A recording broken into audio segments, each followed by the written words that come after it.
হেদায়েতের মালিক কে? হেদায়েতের মালিক কে? কোরআন শরীফের ভিতরে আল্লাহ পাক পরিষ্কার বলেছেন, ইন্নাকা লা তাহদি মান আহবাবতা ওয়ালাকিন্নাল্লাহ ইয়াহদি মান ইয়াশা। হেদায়েতের মালিক হলো আল্লাহ। মাওলানা সাদ বলছেন আল্লাহ হেদায়েতের মালিক না। যদি আল্লাহ পাক হেদায়েতের মালিক হইতেন তাইলে আল্লাহ নবী পাঠাইতেন না। हिदायत अल्लाह के हाथ में है। हिदायत मुनकर से रोकने वालों के हाथ में भी नहीं है और हिदायत भलाई का हुक्म करने वालों के हाथ में भी नहीं है। वो तो नबियों के हाथ में हिदायत नहीं है। जंबिया अलैहिस्सलाम के जितने की कोशिश है, हिदायत अल्लाह के हाथ में है। हिदायत सिर्फ अल्लाह के हाथ में। इन्नका ला तहदी मन अहबब्ता।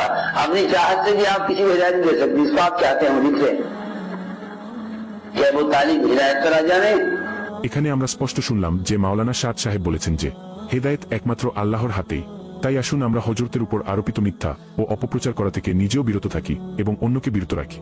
নবী করিম সাল্লাল্লাহু আলাইহি ওয়াসাল্লাম বলেন, যে ব্যক্তি তার ভাইয়ের মানসম্মান নষ্ট করা থেকে নিজে বিরত থাকবে বা কাউকে বিরত রাখবে, কিয়ামতের দিন আল্লাহ তাকে জাহান্নামে নিক্ষেপ করা থেকে বিরত থাকবেন। তিরমিজি, হাদিস নং 1931।